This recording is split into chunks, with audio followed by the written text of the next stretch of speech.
अस्सलाम वालेकुम। आज हम बात करेंगे पल्मोनरी एनाटमी के ऊपर। तो पल्मोनरी एनाटमी में जो हमारा रेस्पिरेटरी सिस्टम है ये दो जोन्स पे डिवाइड करता है। एक को कंडक्टिंग जोन कहा जाता है, एक को रेस्पिरेटरी जोन कहा जाता है।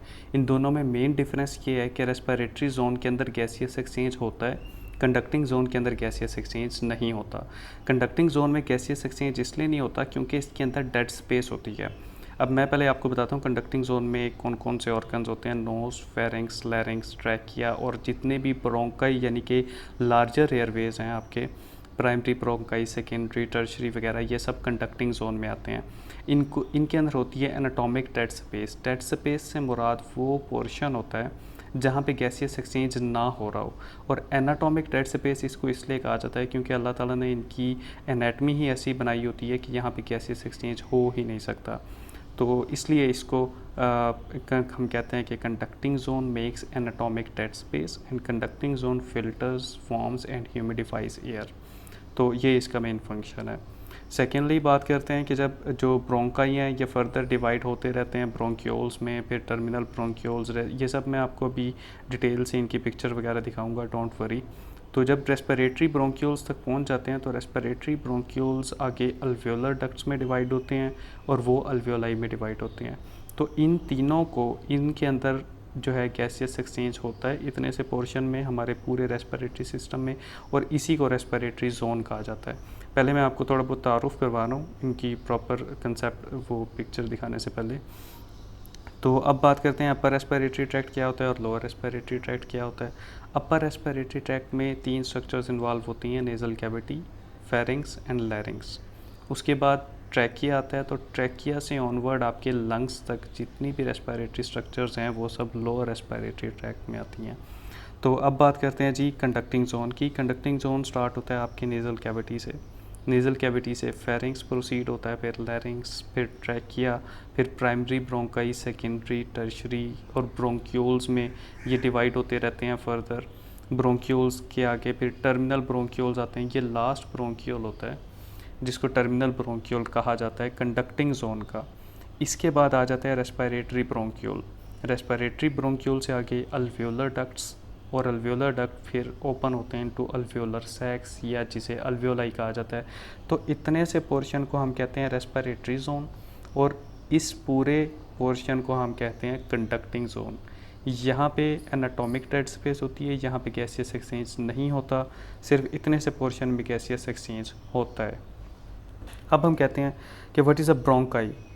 ब्रोंकाई आपका वो एयरवे है जिसके अंदर कार्टिलेज हो, सिंपल। जब ब्रोंकाई डिवाइड होते रहते हैं फर्दर स्मॉलर एयरवेज के अंदर और ब्रोंक्यूल्स तक पहुंच जाते हैं, यानी कि इनमें जब कार्टिलेज ख़त्म हो जाती है तो हम कह देते हैं कि अब ये ब्रोंक्यूल बन गया है। ये मेन डिफरेंस है ब्रोंकाई और ब्रोंक्यूल के अंदर। तो ब्रोंकाई की मेन तीन टाइप्स होती हैं। वही प्राइमरी, जैसे ये आपका ट्रैकिया फर्स्टली डिवाइड करता है तो ये आगे डिवाइड होता है प्राइमरी और सेकेंडरी ब्रोंकाई के अंदर। तो प्राइमरी और सॉरी राइट और लेफ़्ट में जिसे प्राइमरी कहा जाता है। उसके बाद सेकेंडरी, जब कि आपका प्राइमरी ब्रोंकस लोब्स तक पहुंचता है लंग्स के, तो हर लोब में के लिए ये फर्दर डिवीजन करता है, उसे सेकेंडरी ब्रोंकस कहा जाता है या लोबार ब्रोंकस कहा जाता है। और वो आगे फर्दर फिर जब सेगमेंट्स के अंदर डिवाइड होते हैं तो उसे टर्शरी ब्रोंकस कहा जाता है।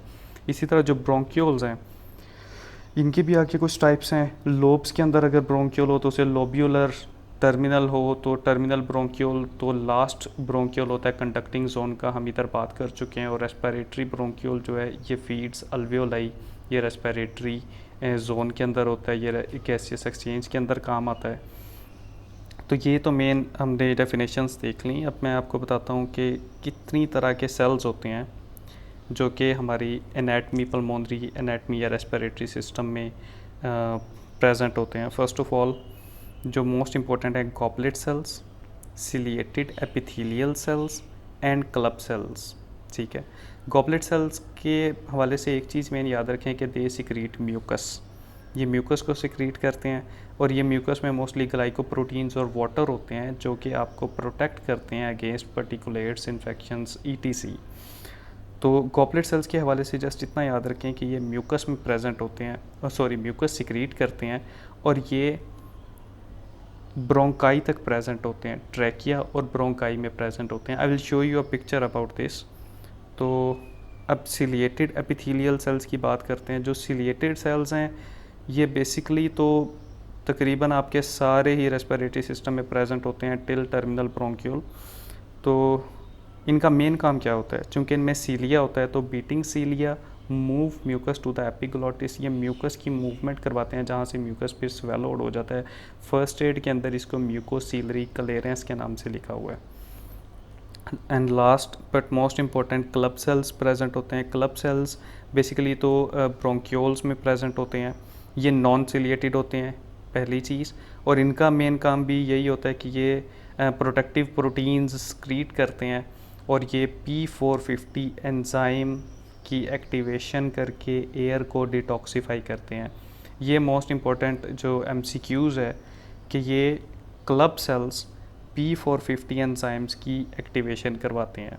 ठीक है, अब एपिथेलियम की हम कुछ बात करते हैं। तो रेस्पिरेटरी जो एपिथेलियम है ना ट्रैकिया और ब्रोंकाई के अंदर, वो होती है ciliated pseudo stratified columnar epithelial cells. डरना नहीं है इतने बड़े नाम से। I will show you a picture here. यहाँ पे अगर आप देखें तो सबसे पहले ये ट्रैकिया आ रहा है। ट्रैकिया आगे डिवाइड कर जाता है प्राइमरी ब्रोंकस में, राइट के लिए राइट, लेफ़्ट के लिए लेफ़्ट। ये ब्रोंकस, इसे प्राइमरी ब्रोंकाई कहा जाता है। ये आगे फर्दर फिर डिवाइड करती है सेकेंडरी के अंदर जो कि लोब्स में लंग्स के जाते हैं, फिर टर्शरी, और ये फर्दर डिवीजन होते होते एंड में अब ये यहाँ पे देखें कि मैंने आपको बताया था कार्टिलेज मौजूद होती है ट्रैकिया और ब्रोंकाई के अंदर। इसको मैंने ये ऑरेंज से रिप्रेजेंट किया हुआ है। तो जहाँ पे ये ख़त्म हो रही है वहाँ से समझे ब्रोंक्यूल शुरू हो गया है। ये मेन डिफरेंस है ब्रोंक्यूल और ब्रोंकाई में। तो ब्रोंकाई आ गए हैं, ब्रोंक्यूल्स आ गए हैं, ब्रोंक्यूल्स फिर फर्दर डिवाइड होते होते होते टर्मिनल ब्रोंक्यूल्स तक आ जाते हैं। टर्मिनल ब्रोंक्यूल पे आके आपका कंडक्टिंग जोन ख़त्म हो जाता है। अब इनके सेल्स की हम बात कर रहे थे। एक अभी मैंने बताया था गॉबलेट सेल्स होते हैं। गॉबलेट सेल्स आपके सिर्फ ट्रैकिया और ब्रोंकाई में होते हैं। तो यहाँ की जो है एपिथेलियम, ये उसकी एक मैंने डायग्राम बनाया हुआ है कि यहाँ पे कैसा होता है। Pseudo stratified ciliated columnar epithelium, ciliated इसलिए लिखा है इन सब के ऊपर सीलिया मौजूद होते हैं, आप चेक कर सकते हैं। ठीक है, और सूडो स्ट्रेटिफाइड इसलिए लिखा हुआ है, ये कोलमनर कंप्लीट नहीं होती है, देखें टेढ़ी टेढ़ी सी अजीब अजीब सी। सूडो का मतलब होता है झूठी, मतलब ये कोलमनर भी नहीं है, उससे मिलती जुलती है, तो इसलिए इसको pseudo stratified ciliated columnar epithelium कहा जाता है। और क्या होता है, ट्रैकिया और ब्रोंकाई में स्मूथ मसल्स होते हैं और कार्टिलेज होती है। ये ट्रैकिया और ब्रोंकाई की मेन एनाटमी है। ठीक है, या यूँ समझ लें कि हिस्टोलॉजी कह लें। आगे चलते हैं।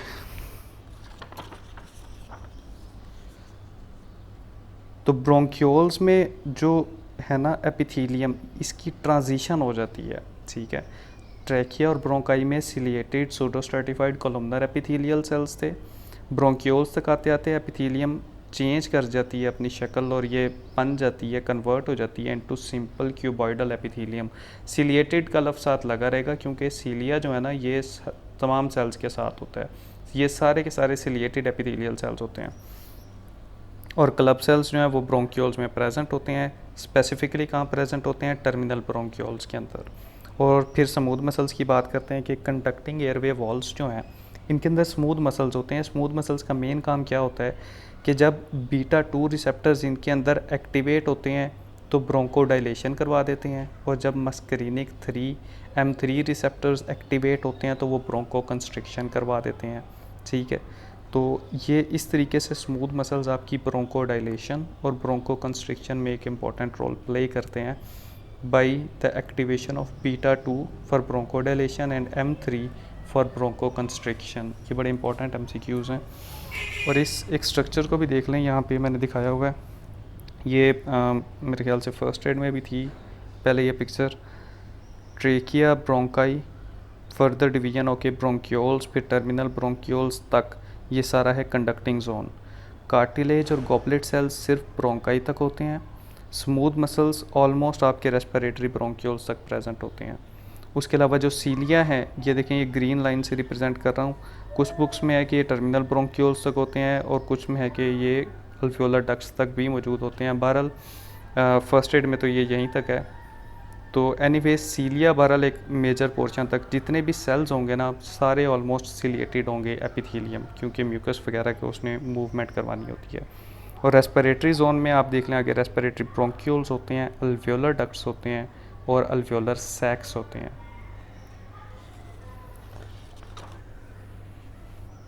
अब यहाँ पे देखें, जैसे ही ब्रोंक्यूल्स में आए तो वी जस्ट टॉक्ड कि ब्रोंक्यूल्स में आती है एपिथीलियम ट्रांजिट कर जाती है, अपनी शक्ल चेंज करके बना देती है क्यूबॉइडल एपिथीलियम।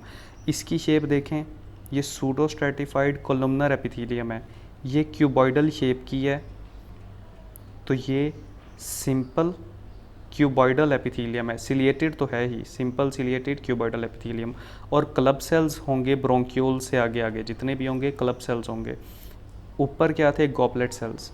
ट्रैकिया और ब्रोंकाई में गॉबलेट सेल्स होते हैं, ब्रोंक्यूल्स के अंदर क्लब सेल्स होते हैं जो कि ऑनवर्ड क्लब सेल्स ही रहते हैं, या कि टर्मिनल ब्रोंक्यूल्स में भी क्लब सेल्स हैं। आगे आप अगर जाके देखें रेस्पिरेटरी ब्रोंक्यूल्स में भी क्लब सेल्स मौजूद हैं। और क्यूबाइडल एपिथीलियम ये है, बस मेन डिफरेंस इनमें ये है, ये ग्रीन लाइन से रिप्रेजेंट किए हुए हैं जी smooth muscles. Smooth muscles trachea bronchi में भी थे, ब्रोंक्यूल्स में भी थे, टर्मिनल ब्रोंक्यूल, रेस्पिरेटरी ब्रोंक्यूल, इन सब में थे। ठीक है, तो और अगर आप यहाँ पे देखें कार्टिलेज सिर्फ ट्रैकिया और ब्रोंकाई में दिखाई है मैंने, उसके अलावा कहीं पे कार्टिलेज नहीं मौजूद, ब्रोंक्यूल्स से आगे कार्टिलेज होती भी नहीं है। ठीक है, और अब सिंपल याद रखने वाली आपको मेन चीज़ ये है कि जो एपिथीलियम है, बाकी चीज़ें तो याद रह जाती हैं कि गॉबलेट सेल सिर्फ ट्रैकिया ब्रोंकाई में है, क्लब सेल्स ब्रोंक्यूल से आगे हर जगह मौजूद हैं, कार्टिलेज सिर्फ ट्रैकिया ब्रोंकाई में होती है, आगे नहीं होती। मेन चीज़ एपिथीलियम याद रखने वाली है, ट्रैकिया और ब्रोंकाई में होती है pseudo stratified ciliated columnar epithelium. इसकी शेप ये है, देख लें आप। ठीक है, जैसे ही ब्रोंक्यूल्स में पहुंचते हैं, ब्रोंक्यूल्स में आने के बाद एपिथीलियम हो जाती है सिंपल सिलिएटेड क्यूबॉइडल एपिथीलियम। ये क्यूबॉइडल एपिथीलियम है, वेरी सिंपल है, और ये सिलिएटेड है क्योंकि इस पे सीलियाँ हैं। और टर्मिनल ब्रोंक्यूल्स के अंदर भी सेम यही रहती है, सिंपल सिलिएटेड क्यूबॉइडल एपिथीलियम। और रेस्पिरेटरी ब्रोंक्यूल में फर्स्ट एड की में इस तरह की पिक्चर है, इसमें simple cuboidal and squamous epithelial sales होते हैं, इसमें सिलिएटेड नहीं होते। रेस्पिरेटरी ब्रोंक्यूल तक आते आते सीलिया ख़त्म हो जाते हैं। ठीक है, रेस्पिरेटरी ब्रोंक्यूल में सिर्फ गैसियस एक्सचेंज होना होता है, म्यूकस को चूँकि म्यूकोसिलरी क्लियरेंस नहीं करवानी होती यहाँ पे, तो यहाँ पे सीलिया भी नहीं होते। यहाँ पे सिंपल क्यूबॉइडल या स्क्वेमस एपिथेलियम सेल्स होते हैं। और अल्वियोलर सैक्स तक आते आते तो सिर्फ सिंपल स्क्वेमस एपिथेलियम ही रह जाती है, जिसको न्यूमोसाइट्स कहा जाता है, और उन न्यूमोसाइट्स के बारे में हम बात अभी करेंगे, इसलिए मैं उनकी अभी ये पिक्चर भी यहाँ पे नहीं डिस्कस कर रहा। तो ये जो आपने मेन पढ़ लिया है, अभी इन ब्रोंक्यूल्स के अंदर जो एयर फ्लो हो रही होती है उसकी रेजिस्टेंस कितनी होती है और कहाँ होती है, ये एक बड़ा इस पे इम्पोर्टेंट MCQs आ जाते हैं। जो रेजिस्टेंस टू एयर फ्लो है, अपर एयर वेज के अंदर 50% रेजिस्टेंस होती है, नोज़ माउथ और फेरेंक्स के अंदर ये बस याद रख लें, इट्स मोर देन अनफ। पर मोस्ट इम्पॉर्टेंट है कि लोअर एयरवे के अंदर रेजिस्टेंस कितनी होती है। तो हाईएस्ट रेजिस्टेंस जो है वो मीडियम ब्रोंकाई के अंदर होती है। ब्रोंकाई जब डिवाइड हो रहे होते हैं तो एक लार्ज ब्रोंकाई होते हैं, मीडियम ब्रोंकाई, स्मॉल ब्रोंकाई। तो जो मीडियम ब्रोंकाई होती है इसमें हाईएस्ट रेजिस्टेंस होती है, और ये एक बड़ा इंपॉर्टेंट MCQs है। और लोएस्ट रेजिस्टेंस कहाँ होती है, टर्मिनल ब्रोंक्यूल्स के अंदर। क्यों होती है, अब इसके बारे में बात करते हैं। असल में medium bronchi small in number होते हैं, और इनके अंदर जब हवा तेज़ी से गुजरती है तो टर्बुलेंट फ्लो प्रोड्यूस होता है, बड़ा तेज़ फ्लो होता है हवा का। तो वी कैन समराइज इट कि ब्रोंकाई जो है ब्रांच हो रहे होते हैं at this point. Medium bronchi से बहुत सारे स्मॉल ब्रोंकाई या ब्रोंक्यूल्स बनने होते हैं, and in addition the total surface area is very small. Bronchi जो कि बड़े स्मॉल नंबर्स में होते हैं, फ़्लो बहुत तेज़ होता है, तो इसलिए हम कहते हैं कि जब टर्बुलेंट फ़्लो हो और स्मॉल एरिया ऑफ फ्लो के लिए तो रेजिस्टेंस बढ़ जाती है। ठीक है, और terminal bronchioles on the other hand जहाँ पे लोएस्ट रेजिस्टेंस होती है वो इसलिए होती है क्योंकि वो हैं तो वेरी टाइनी स्ट्रक्चर्स, वहाँ पे भी सरफेस एरिया बेसिकली कम होता है, लेकिन वो thousands of them are present in our lung, तो जिसकी वजह से टोटल सरफेस एरिया लार्ज हो जाता है। तो जब लार्ज सरफेस एरिया हो फ्लो के लिए तो स्लो लेमिनर फ्लो हो जाता है और रेजिस्टेंस कम हो जाती है। इसकी एग्जांपल आप यूँ समझ सकते हैं कि जैसे एक पाइप होता है, पाइप के अंदर से पानी बाहर निकल रहा होता है, तो आप उसके आगे जब अपना अंगूठा रख देते हैं तो उसका जो फ्लो है वो एकदम तेज़ हो जाता है, उसकी स्पीड हो जाती है, इसे टर्बुलेंट फ्लो कहा जाता है। तो स्मॉल एरिया में टर्बुलेंट फ्लो होता है और रेजिस्टेंस ज़्यादा होती है, वो बहुत प्रेशर से निकल रहा होता है। जबकि जैसे ही आप अपने पाइप के आगे से वो मतलब कि थोड़े एरिया से अपनी उंगली या अंगूठा हटाते हैं तो वो एकदम जो वाटर की स्पीड निकलने की होती है वो स्लो हो जाती है, क्योंकि उसे लार्ज एरिया मिल जाता है फ्लो के लिए। तो जब लार्ज एरिया होता है फ्लो के लिए तो स्लो लेमिनर फ्लो होता है और रेजिस्टेंस कम होती है। बहरहाल अगर आपको ये पूरा मेन पॉइंट ना भी समझ आए तो एमसीक्यूज़ के लिए इतना ज़रूर याद रखें कि हाईएस्ट रेजिस्टेंस मीडियम ब्रोंकाई में होती है और लोएस्ट रेजिस्टेंस जो है ना एयर फ्लो को वो टर्मिनल ब्रोंकियोल्स में मिलती है। और ये डायग्राम अक्सर दे दी जाती है कि मीडियम ब्रोंकाई के अंदर एयर फ्लो का जो है वो हाईएस्ट रेजिस्टेंस है। सो अब हम बात करेंगे अल्वियोलाई के ऊपर। Alveoli are the small sacs which are separated by septa. इससे मुराद ये है कि ये स्मॉल एयर बैग्स होते हैं काफ़ी सारे जो के दरमियान में एक सेप्टा से या छोटी सी यूँ समझ लें एक दीवार से सेपरेटेड होते हैं, ठीक है, सेप्टल वॉल कह लें आप उसे। And these have simple squamous epithelium. Epithelium की ट्रांजिशन के बारे में हम बात कर चुके हैं कि ट्रैकिया और ब्रोंकाई में सूडोस्ट्रेटिफाइड सिंपल कोलुमनर सूडोस्ट्रेटिफाइड कोलुमनर होती है, फिर वो सिंपल क्यूबाइडल होती है, फिर वो सिलिएटेड के बाद सिंपल क्यूबाइडल और स्क्वेमस हो जाती है, और अल्वियोलाई या अल्वियोलर सैक्स तक आते आते वो सिंपल स्क्वेमस एपिथेलियम हो जाती है। तो एपिथेलियल सेल्स जो अल्वियोलाई में होते हैं उनको न्यूमोसाइट्स कहा जाता है। तो अब न्यूमोसाइट्स की डेफिनेशन भी आपको पता लगी गई है। Pneumocytes are basically the simple squamous epithelial cells in the alveolar sacs. तो अल्वियोलाई के अंदर ही गैसियस एक्सचेंज होता है और ये कैपिलरीज से सराउंडेड होते हैं, क्योंकि कैपिलरीज ब्लड लेके आती हैं तो और जब एयर जो है वो फ्रेश ऑक्सीजन लेके आती है तो कैपिलरीज से जो डीऑक्सीजनेटेड ब्लड होता है वो यहाँ से एक्सचेंज होता है। तो न्यूमोसाइट्स की बात करें तो दो तरह के न्यूमोसाइट्स होते हैं, टाइप 1 और type 2। Type 1 most common type है, ये 97% होते हैं। इनका मेन पॉइंट याद रखने वाला ये है कि they are very thin for gaseous exchange. और जो टाइप 2 है ये सर्फेक्टेंट प्रोड्यूस करते हैं। एमसीक्यूज़ में आपसे अगर वो पूछें कि गैसियस एक्सचेंज कौन सा न्यूमोसाइट करता है, टाइप 1। सर्फेक्टेंट कौन सा प्रोड्यूस करता है, type 2।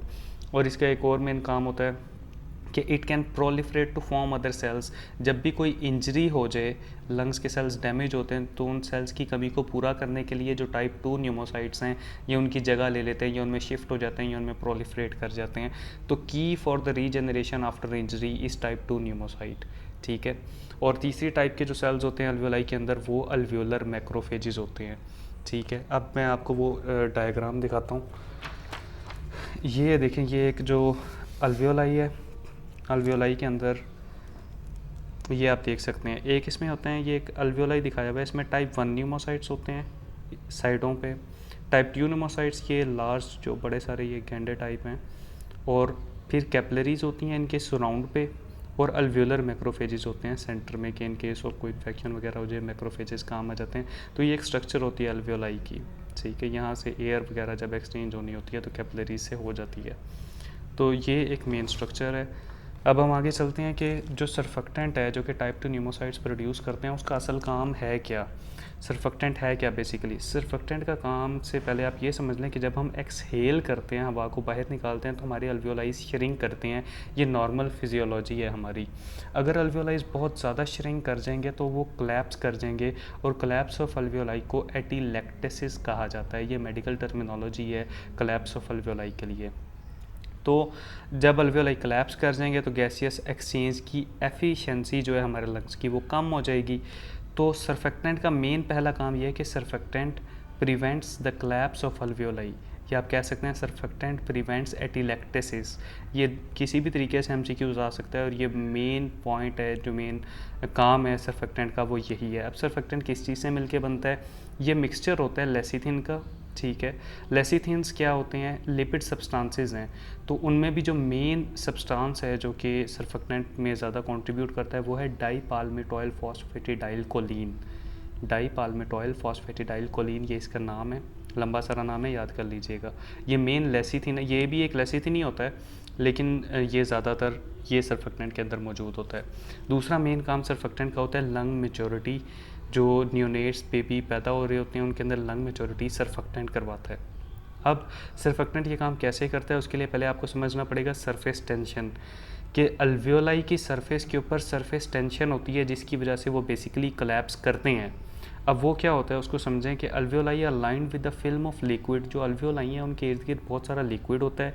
Liquid forces shrink surface area into sphere. तो जो लिक्विड सरफेसेस होते हैं ना साइड पे, वो एक दूसरे को अट्रैक्ट करके श्रिंक करते हैं, जिसकी वजह से अल्वियोलाई कोलैप्स होने का चांस ज़्यादा होता है। तो surface tension is equal to liquid forces, ये मेन पॉइंट याद रखिएगा। और लॉ ऑफ लैप्लेस जो है वो आपको बताता है कि कोलैप्सिंग प्रेशर एक अल्वियोलाई पे कितना होगा। तो इसका फार्मूला ये है, collapsing pressure is equal to 2 multiply by surface tension divided by radius. तो यहाँ से आप देख सकते हैं कि अगर रेडियस ज़्यादा होगा तो कोलैप्सिंग प्रेशर कम हो जाएगा, क्योंकि डिनोमिनेटर बड़ा होने से वैल्यू कम होना शुरू हो जाएगी। और अगर रेडियस कम होगा तो कोलैप्सिंग प्रेशर ज़्यादा होगा। तो लॉ ऑफ लैप्लेस जो है वो डिटरमिन करता है collapsing pressure, forces tending to collapse alveoli. और अगर तो कोलैप्सिंग प्रेशर कम होगा तो ये हमारे लिए बड़ी गुड बात है, क्योंकि जो अल्वियोलाई हैं उनके लिए ईजी रहेगा, ईजी टू रिमेन ओपन, कि वो ईजीली ओपन रह सकेंगे। तो जितना भी कोलैप्सिंग प्रेशर ज़्यादा होता जाता है, अल्वियोलाई के लिए ओपन रहना उतना ही डिफ़िकल्ट होता है। जब भी अल्वियोलाई अपने अंदर से, जब हम एक्सहेल करते हैं हवा को, वो बाहर निकालते हैं, तो उनका जो वॉल्यूम होता है वो कम होना शुरू हो जाता है, वो बंद होना। तो अगर वो बहुत ही ज़्यादा बंद हो जाएगा तो वो कोलैप्स कर जाएंगे। तो इनको थोड़ा सा ओपन रखना होता है। वो ओपन रखने के लिए जो हमें मेन चीज़ चाहिए होती है वो सरफेक्टेंट होता है। अब देखें, since lungs have small alveoli, lungs के अंदर अल्वियोलाई बहुत स्मॉल होते हैं और उनमें बहुत स्मॉल रेडियस होता है। तो रेडियस स्मॉल होगा तो हमने कहा था कोलैप्सिंग प्रेशर तो ज़्यादा हो जाएगा। तो कोलैप्सिंग प्रेशर लंग्स के अंदर ज़्यादा होता है बेसिकली। तो ये हमारी बॉडी के लिए गुड नहीं होता। Alveoli need decreased collapsing pressure to remain open, so that is why they need surfactant help, because surfactant reduces surface tension. ठीक है, तो जब सरफेक्टेंट सरफेस टेंशन को कम कर देता है तो लंग्स की कंप्लाइंस बढ़ जाती है, तो वो लेस स्टिफ होते हैं, मोर फ्लॉपी होते हैं। अब इसको आप यहाँ पे देखें, अगर एक लार्ज अल्वियोलस होगा तो उस पर लो कोलैप्सिंग प्रेशर होगा, अगर एक स्मॉल अल्वियोलस होगा तो उसके अंदर कोलैप्सिंग प्रेशर बहुत हाई होगा। ठीक है, तो इसके इस हाई कोलैप्सिंग प्रेशर को कम करने के लिए हम स्मॉल अल्वियोलस के ऊपर साइडों पे, जहाँ पे लिक्विड फोर्सेस ने इसको श्रिंक करना होता है, वहाँ पे हम सरफेक्टेंट को छिड़क देते हैं। तो आप कह सकते हैं जी small alveolus having surfactant would have low collapsing pressure. तो इसमें मेन पॉइंट आपको याद रखने वाला ये है कि जो सरफेस टेंशन है ये लिक्विड फोर्सेस की वजह से होती है। लॉ ऑफ लैप्लेस कहता है कि जितना रेडियस ज़्यादा होगा उतना कोलैप्सिंग प्रेशर कम होगा, और जितना रेडियस कम होगा उतना कोलैप्सिंग प्रेशर ज़्यादा होगा। तो सरफेक्टेंट क्या करता है, ये लो रेडियस के बावजूद आपकी जो लिक्विड फोर्सेस की सरफेस टेंशन है उसको कम कर देता है, तो जिसकी वजह से लंग्स कोलैप्स होने से बच जाते हैं, या एटीलेक्टेसिस जो है वो आपका बच जाता है। तो गाइस अब फीटल लंग मैच्योरिटी पे बात करते हैं। तो lungs mature when adequate surfactant is present. So we just talked के सरफेक्टेंट का दूसरा काम होता है लंग मैच्योरिटी करवाना। तो usually around 35th week of gestation तो फीटल जो सरफेक्टेंट है ये लंग्स को मैच्योर कर देता है यूजली। इस राउंड में जो लेसिथिन टू स्फिंगोमाइलिन रेशो होती है ये डिटरमिन करती है कि लंग्स मैच्योर हो गए या नहीं। तो हम क्या करते हैं, एमनियोटिक फ्लूइड में से रेशो चेक करते हैं लेसिथिन टू स्फिंगोमाइलिन। अगर 2:1 हो तो हम समझ जाते हैं कि लंग्स मैच्योर हो गए हैं। अगर एमसीक्यूज आता भी है तो इससे रिलेटेड ही आता है। उसके बाद न्यूनेटल रेस्पिरेटरी डिस्ट्रेस सिंड्रोम की बात करें, क्योंकि सरफेक्टेंट की भी बात चल रही है। तो सरफेक्टेंट की अगर डेफिशिएंसी रह जाए किसी बच्चे में तो उसको न्यूनेटल रेस्पिरेटरी डिस्ट्रेस सिंड्रोम हो जाता है। ये क्या होता है और क्यों होता है? पहली चीज़ तो ये कि जब हाई सरफेस टेंशन होती है, सरफेक्टेंट कम हो जाएगा तो सरफेस टेंशन ऑफ कोर्स ज़्यादा हो जाएगी। जब सरफेस टेंशन ज़्यादा हो जाएगी तो कोलैप्सिंग प्रेशर भी ज़्यादा हो जाएगा। जब कोलैप्सिंग प्रेशर ज़्यादा हो गया तो अल्वियोलाई कोलैप्स कर जाएंगे, सिंपल एटीलेक्टेसिस हो जाएगी। और जब अल्वियोलाई कोलैप्स कर जाएंगे तो लंग की कंप्लायंस कम हो जाएगी, यानी कि हाइपोक्सीमिया का चांस हो जाएगा। कार्बन डाइऑक्साइड जो है वो बॉडी में उसका प्रेशर ज़्यादा होने लग जाएगा। तो अगर बच्चे को पैदाइश के फ़ौरन बाद हाइपोक्सीमिया हो जाए, उसका कार्बन डाइऑक्साइड लेवल ज़्यादा होना शुरू हो जाए, और मेन थिंग कि पुअरली रिस्पॉन्सिव टू O2, इसको O2 थेरापी दें भी आप, ऑक्सीजन दें भी बच्चे को, तो उस पर पुअरली रिस्पॉन्स आता है, क्योंकि लंग्स ही कोलैप्स कर चुके होते हैं। मसला ऑक्सीजन का नहीं होता, मसला होता है अल्वियोलाई कोलैप्स हो गया जिन्होंने ऑक्सीजन की गैसियस एक्सचेंज करवानी है। और दूसरा इंट्रापल्मोनरी शंटिंग, ये आप फिजियोलॉजी में मैं डिटेल से एक्सप्लेन करूँगा कि इंट्रापल्मोनरी प्रेशर नेगेटिव होता है तो वो किस तरीके से हेल्प आउट करता है सारे प्रोसेस में। तो वो शंटिंग होना शुरू हो जाती है। और दूसरी में ये चीज़ कि हाइपोक्सिया की वजह से पल्मोनरी वेसल्स कंस्ट्रिक्ट कर जाती हैं, तो इसे इंट्रापल्मोनरी शंटिंग कहा जाता है। तो ये हम फिजियोलॉजी में डिटेल से पढ़ेंगे। बहरहाल जो न्यूनेटल आरडीएस है ये पुअरली रिस्पॉन्सिव होगा O2 थेरापी को। तो जब O2 देने से भी बच्चे को कोई फ़र्क नहीं पड़ा होगा तो अक्सर डॉक्टर्स क्या करते हैं कि उस टाइम क्योंकि रिस्पॉन्स चाहिए होता है तो उसको हाई अमाउंट में O2 देने लग जाते हैं। तो इसकी वजह से आगे कॉम्प्लिकेशंस होती हैं जो कि मैं अभी बाद में बात करता हूँ। पहले हम रिस्क फैक्टर्स की बात करते हैं। रिस्क फैक्टर्स क्या हो सकता है? नंबर 1 तो प्री मेच्योरिटी, के लंग्स प्री मेच्योर होते हैं, वो प्रॉपरली मेच्योर हुए ही नहीं होते।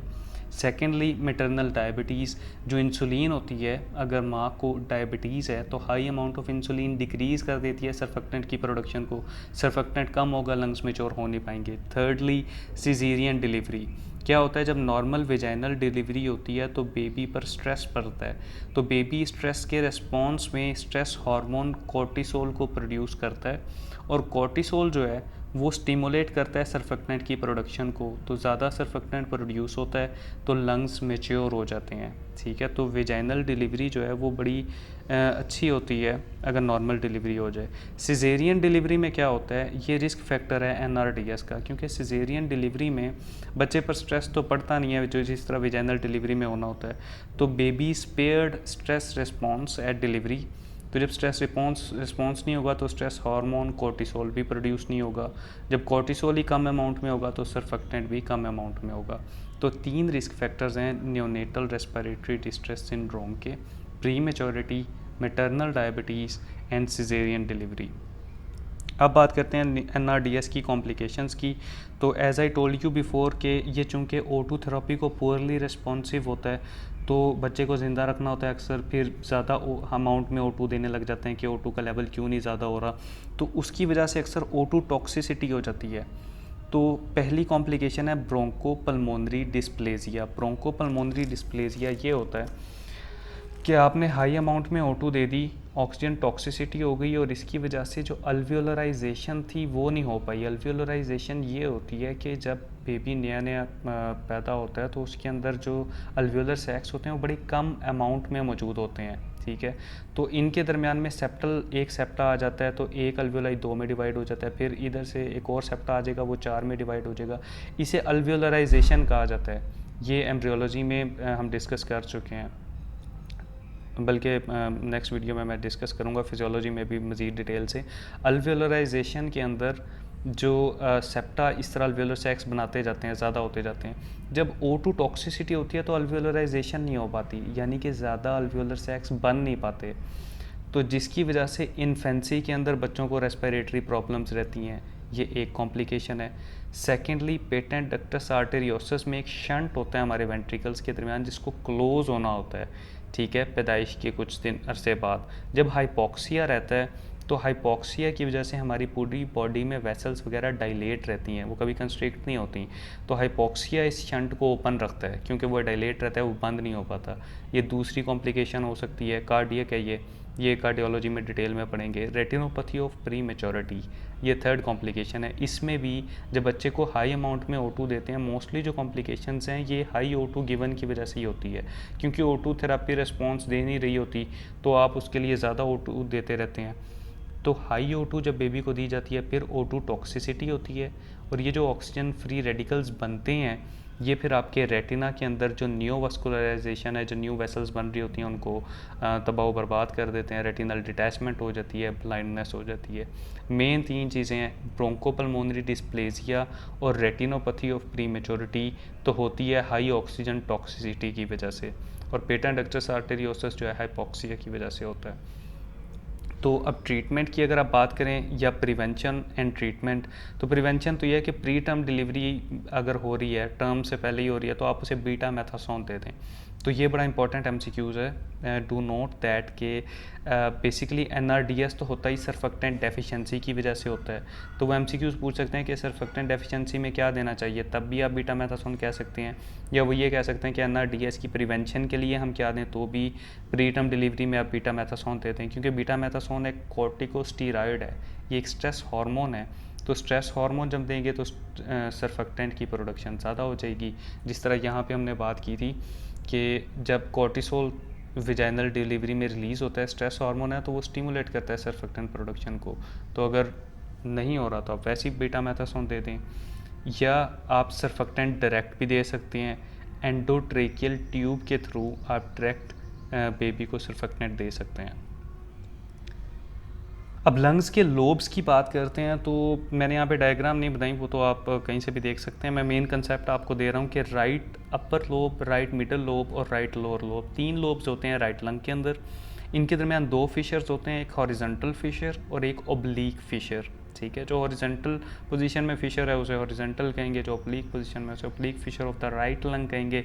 और अपर लोब और लोअर लोब होते हैं, 2 लोब्स होते हैं लेफ्ट लंग में, उनके दरमियान एक ही फिशर होता है, oblique fissure of the left lung जिसे कहा जाता है।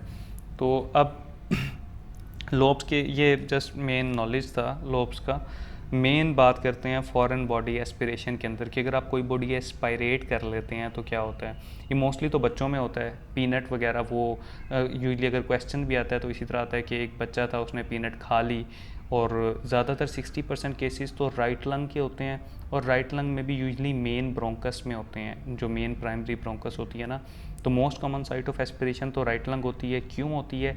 क्योंकि right bronchus first of all more wider होती है, लेस एंगल होता है इसका, vertical path to the lung होता है ये। ठीक है, अगर मैं कोई डायग्राम बनाऊँ तो ट्रैकिया से आने के बाद मेरी जो है ना वो थोड़ी सी गंदी है राइटिंग वगैरह, तो यहाँ से आप देख सकते हैं कि अगर ट्रैकिया आने के बाद राइट और लेफ्ट में अगर डिवाइड भी हो तो राइट जो है ना वो थोड़ा वर्टिकल एंगल पे होता है, तो यहाँ पे चांस ज़्यादा होता है कि वो कोई चीज़ एस्पायरेट कर सकेगी। और मेजॉरिटी जो है वो मेन ब्रोंकस में ही जाते हैं, small number of cases lower lobe में जाते हैं। तो जो लेफ़्ट लंग में 23% केसेस होते हैं, मेजॉरिटी उसमें भी मेन ब्रोंकस में ही रहते हैं। अब फर्स्ट एड के अंदर उन्होंने कुछ पोजीशंस दी हुई थी जो कि बड़ी इंपॉर्टेंट हैं कि अगर तो आप सुपाइन पोजीशन में लेटे हुए, सीधे लेटे हुए हैं, तो ज़्यादा चांसेस हैं जो भी आप एस्पायरेट करेंगे वो superior segment of the right lower lobe में जाएगा। आप सीधे लेटे हुए हैं, राइट का जो लोअर लोब है उसके ऊपर वाले सेगमेंट में ज़्यादा चांसेस है कि चला जाएगा। If you are lying on the right side, अगर आप दाईं साइड पर करवट लेके सोए हुए हैं, फिर तो राइट अपर लोब में ही जाएगा, कंफर्म है। ठीक है, और अगर आप अपराइट पोजीशन में बैठे हुए हैं, मतलब कि बैठे हुए हैं अपराइट हैं, सीधे हैं, तो लो सेगमेंट ग्रेविटी भी है, low segment of right lower lobe, आप सीधे बैठे हुए हैं, अपराइट पोजीशन है आपकी, तो भी राइट लोअर लोब में ही जाएगा। ये 3 चीज़ें थी। अच्छा, बात करते हैं जी कि मीडियास्टाइनल एनाटमी के ऊपर। सबसे पहले तो पल्मोनरी आर्टरी की बात करते हैं कि जो पल्मोनरी आर्टरी होती है ना, ये इसके बारे में अक्सर क्वेश्चन पूछ लेते हैं कि ये कैसे पास करती है आपके ब्रोंकस के ऊपर से ना।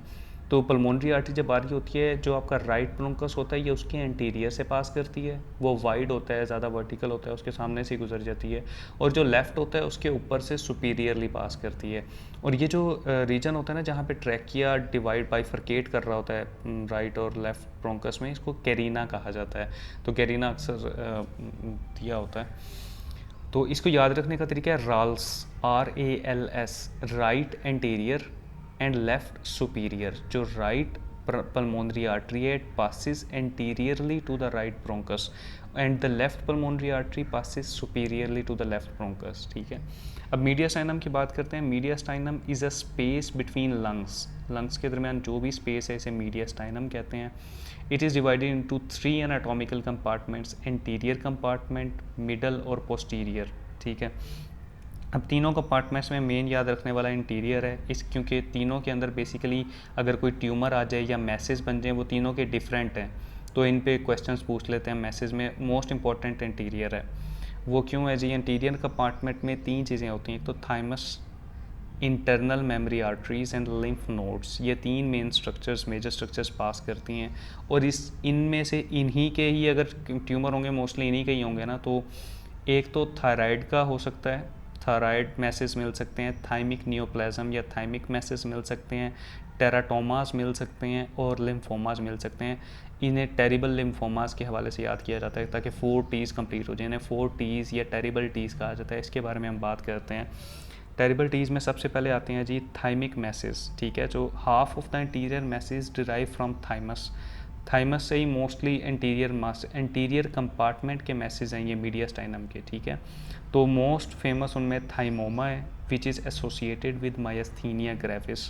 तो मायस्थीनिया ग्रेविस मस्कुलर वीकनेस है, तो थाइमोमा का जो मैस है या जो कार्सिनोमा है वो आपको मिल सकता है, और ये यूजुअली मायस्थीनिया ग्रेविस के साथ एसोसिएट करता है। तो इंटीरियर कंपार्टमेंट में अगर कोई मैस मिल रहा हो आपको और उसके साथ मस्कुलर वीकनेस भी मिल रही हो तो मोस्ट प्रोबेबली चांस है कि ये थाइमोमा होगा।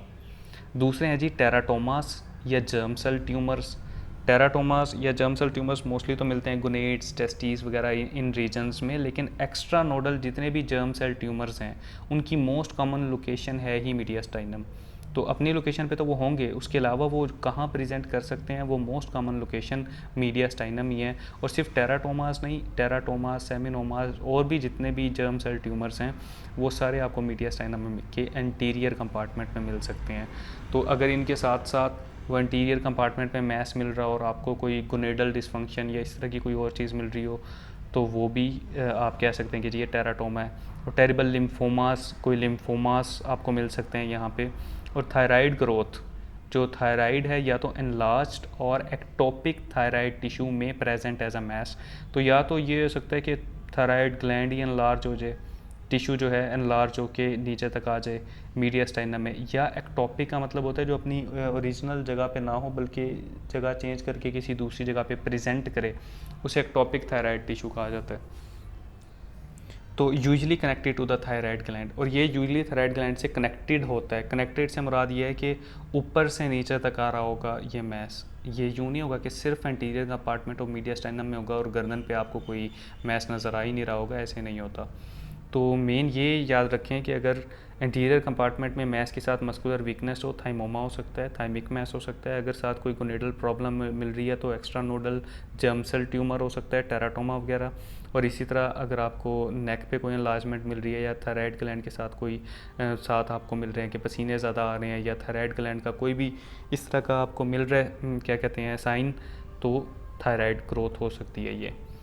ये 4 टीज़ थे और ये इंटीरियर कंपार्टमेंट के थे। मिडिल कंपार्टमेंट में तो यूजली हार्ट से याद रख लें, पेरिकार्डियम, हार्ट, एओर्टा, एयरवेज और ईसोफेगस होते हैं। इसमें मेन यही है कि बस लिम्फेडिनोपैथी होती है, मतलब कि एनलार्ज्ड लिम्फ नोड्स को लिम्फेडिनोपैथी कहा जाता है। और ड्यू टू लिम्फोमा की वजह से भी हो सकता है, अगर इंटीरियर कंपार्टमेंट में कोई लिम्फोमा हुआ है उसकी वजह से भी यहाँ आ सकता है।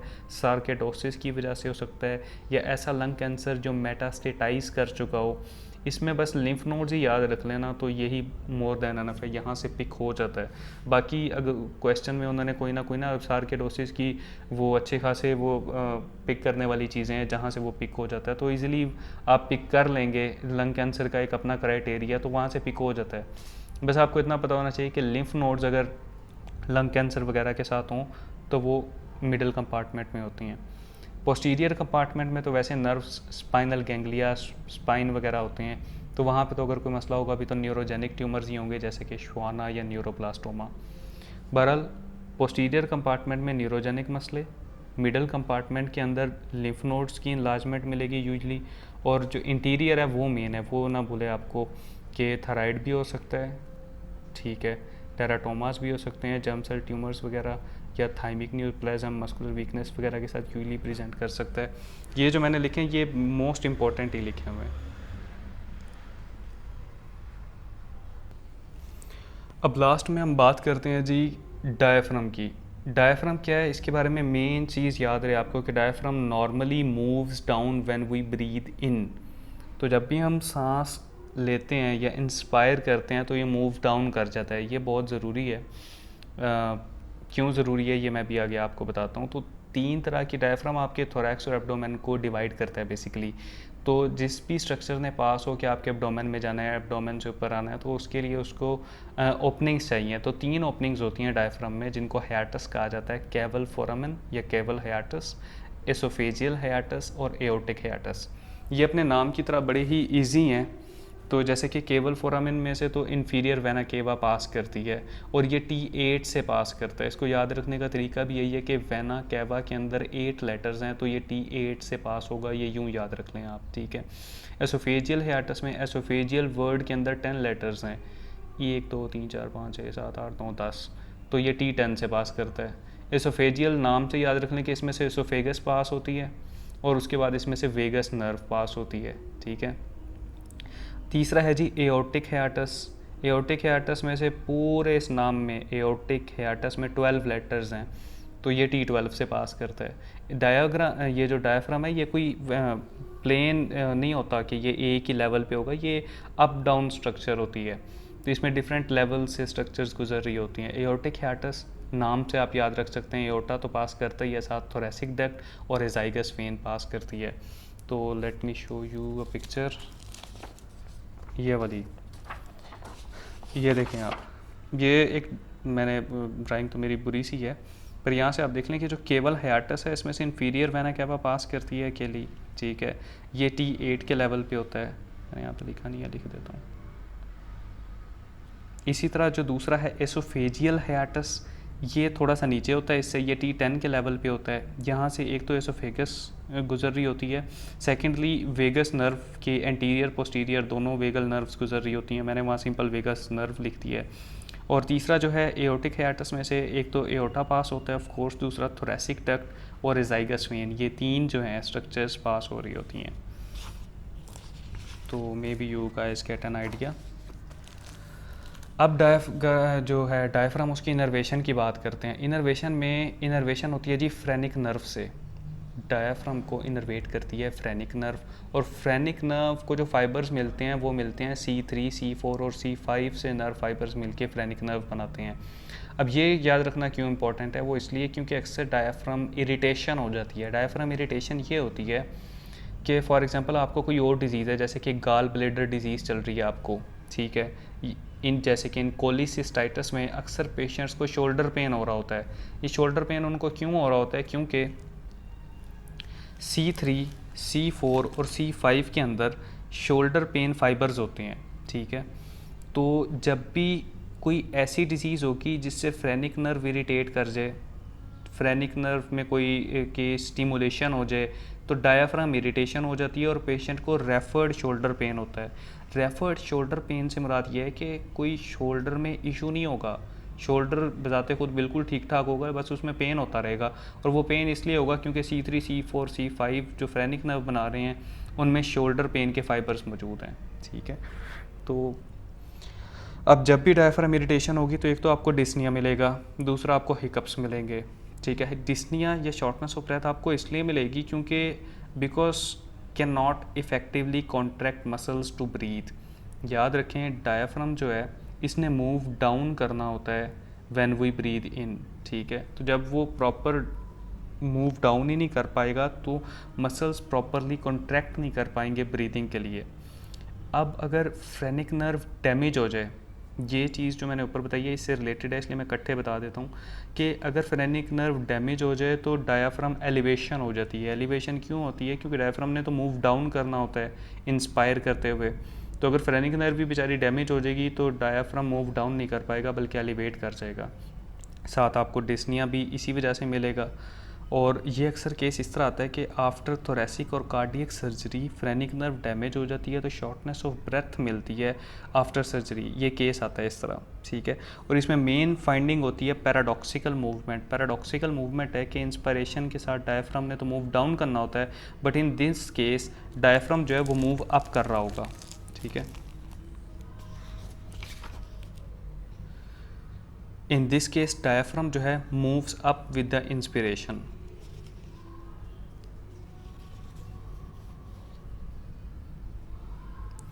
इसे पैराडॉक्सिकल मूवमेंट कहा जाता है।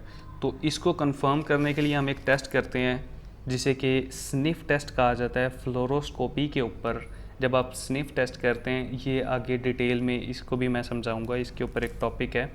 तो स्निफ टेस्ट क्या, फ़िलहाल यही समझ लें कि फ्लोरोस्कोपी के ऊपर आपको डायाफ्राम एलिवेशन नज़र आती है, ठीक है, जिससे आपको कंफर्म हो जाता है कि ये जो पेशेंट है इसको क्या कहते हैं, फ्रेनिक नर्व इसकी डैमेज हो चुकी है। ये था डायफ्राम के बारे में बस यही चीज़ें याद रखने वाली थी कि एक केबल फोरामेन, एसोफेजियल हियाटस, एओर्टिक हियाटस, इनकी लोकेशंस, इनकी स्ट्रक्चर्स, इनके बारे में पूछ लेते हैं, डायफ्राम इरिटेशन के बारे में पूछ लेते हैं, रेफर्ड शोल्डर पेन क्या होता है, और थोरेसिक सर्जरी या कार्डियक सर्जरी के बाद अगर पैराडॉक्सिकल मूवमेंट्स मिल रही हो, यानी कि इंस्पिरेशन के बावजूद डायफ्राम अप हो रहा हो, तो डिस्निया मिल रहा हो, तो फिर क्या हो सकता है जी, फ्रेनिक नर्व डैमेज हो सकती है। अब दो तरह की ब्रीदिंग्स होती हैं लास्ट में अगर बात करें तो, क्वाइट रेस्पिरेशन और एक्सरसाइज ब्रीदिंग। क्वाइट ब्रीदिंग या क्वाइट रेस्पिरेशन तो होती है डायफ्राम की वजह से है, तो इंस्पिरेशन और एक्सेलेशन जो है, एक्सपायरेशन, वो भी डायफ्राम पे डिपेंड करती है। ये मैं फिजियोलॉजी में आपको बड़ा ज़बरदस्त बताऊंगा, ये बहुत मज़े का टॉपिक है कि डायफ्राम है ना, ये जब मूव इन करता है तब इंस्पिरेशन स्टार्ट होती है।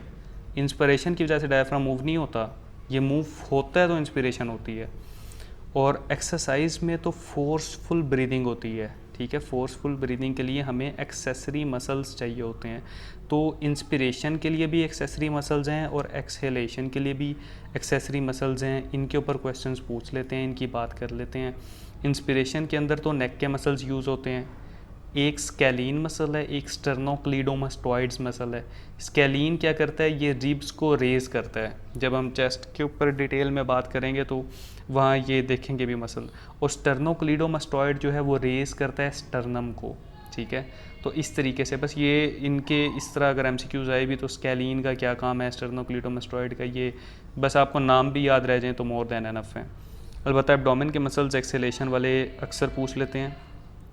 एक रेक्टस मसल है, internal and external oblique muscles हो गए एब्डोमेन के, ट्रांसवर्स एब्डोमिनिस और इंटरनल इंटरकोस्टल्स। अगर आप फोर्सफुल एक्सपायरेशन करें तो आपको फील होगा कि आपका पेट बिल्कुल अंदर की तरफ हो जाएगा, क्योंकि फोर्सफुल एक्सपायरेशन में ये मसल्स हेल्प आउट करते हैं।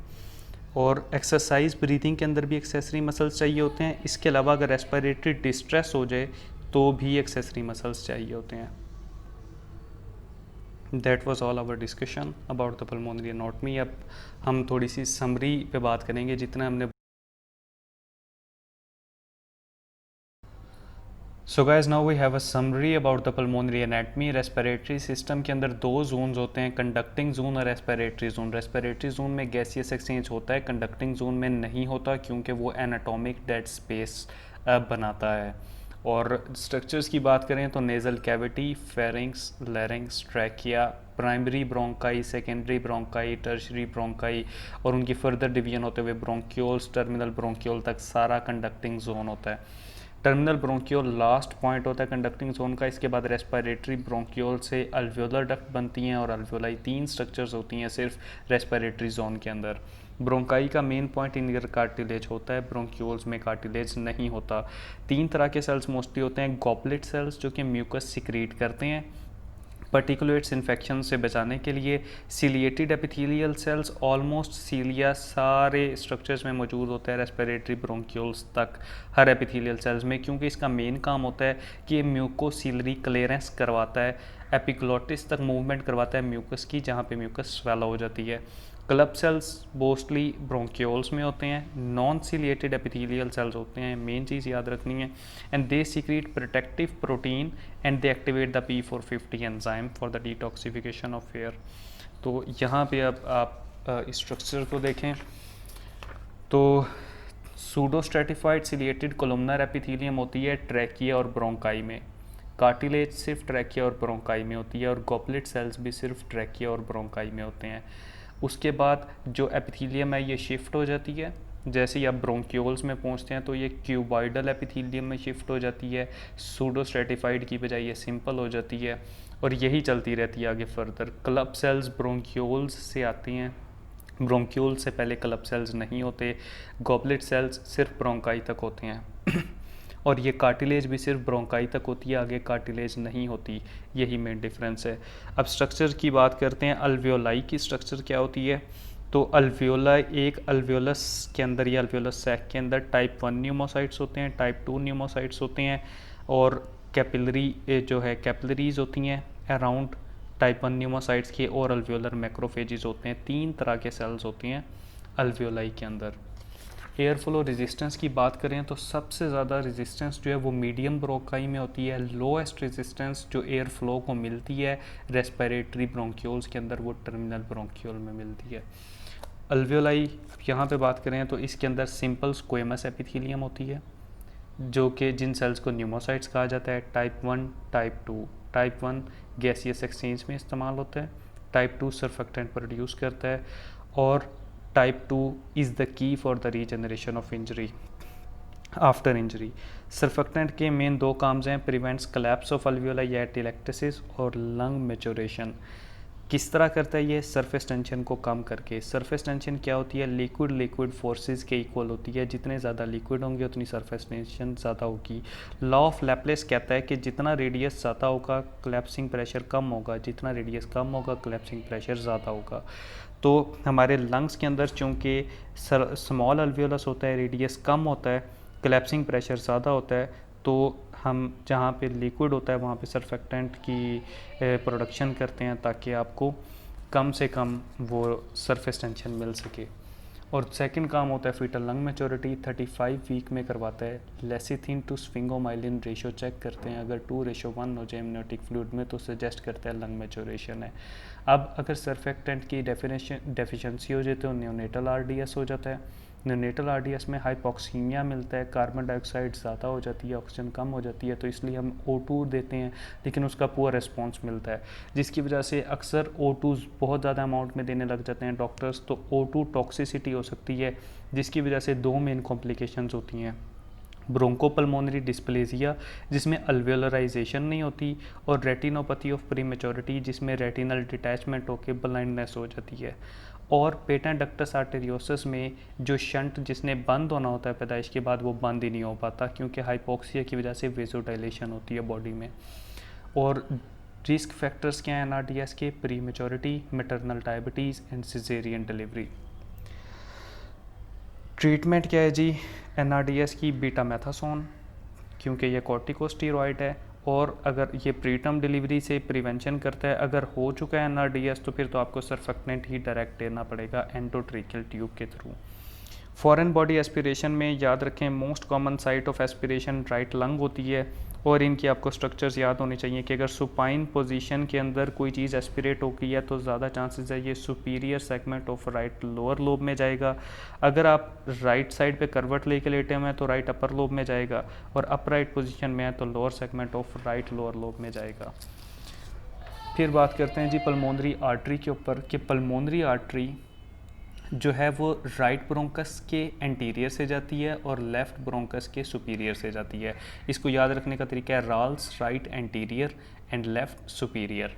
मीडियास्टाइनम स्पेस बिटवीन लंग्स 3 कंपार्टमेंट्स होते हैं, एंटीरियर, मिडल, पोस्टीरियर। और एंटीरियर कंपार्टमेंट में 3 स्ट्रक्चर्स हैं, थाइमस, इंटरनल मेमोरी आर्टरीज और lymph nodes. 4 Ts, terrible Ts मिलते हैं आपको इंटीरियर कंपार्टमेंट में, जिनको याद रखना बहुत ज़रूरी है। थाइमिक मैसेज में अगर आपको एंटीरियर कंपार्टमेंट में मैस के साथ मस्कुलर वीकनेस या मायस्थीनिया ग्रेविस मिल रहा है तो थाइमोमा होगा। अगर आपको कोई गोनेडल प्रॉब्लम भी साथ मिल रही है, क्योंकि extra nodal germ cell tumours की मोस्ट कॉमन लोकेशन मीडियास्टाइनम है, तो टेराटोमा या सेमिनोमा हो सकता है, लिम्फोमास मिल सकते हैं। और अगर साथ कोई थायराइडल इशू भी मिल रहा है आपको तो थायराइड ग्रोथ मिल सकती हैं। डायफ्राम की बात करें तो diaphragm normally moves down when we breathe in. 3 hiatuses हैं, caval, oesophageal, aortic. Inferior vena cava केवल से, एसोफेगस एसोफेजियल हाइटिस से, और एओर्टा एओर्टिक से, ये मेन स्ट्रक्चर्स हैं। इसके अलावा वेगस नर्व एसोफेगसियल से, थोरैसिक डक्ट और जाइगस वेन एओर्टिक हाइटिस से।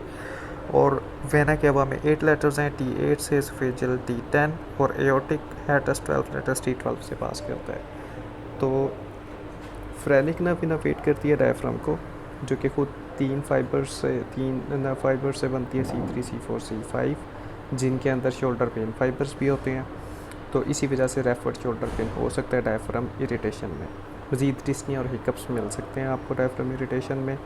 अगर कार्डियक और थोरैसिक सर्जरी के बाद पैराडॉक्सिकल मूवमेंट्स मिलें, साथ आपको डिस्निया, डायफ्राम एलिवेशन मिले, तो फ्रेनिक नर्व डैमेज हो सकती है। इसको कंफर्म करने के लिए स्निफ टेस्ट किया जाता है, फ्लोरोस्कोपी के ऊपर डायफ्राम एलिवेशन मिलती है। क्वाइट रेस्पिरेशन सिर्फ डायफ्राम की वजह से होती है, ये मोस्ट इंपॉर्टेंट पॉइंट है। और एक्सरसाइज ब्रीथिंग में फोर्सफुल ब्रीथिंग होती है। एक्सेसरी मसल्स चाहिए होते हैं। इंस्पिरेशन की एक्सेसरी मसल्स की बात करें तो वो नेक के मसल्स हैं, स्केलिन और स्टर्नोक्लीटोमास्टॉइड।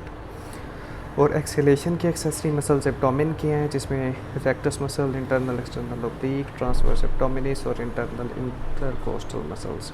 एक्सेसरी मसल्स रेस्पिरेटरी डिस्ट्रेस में भी यूज़ होते हैं। Thank you.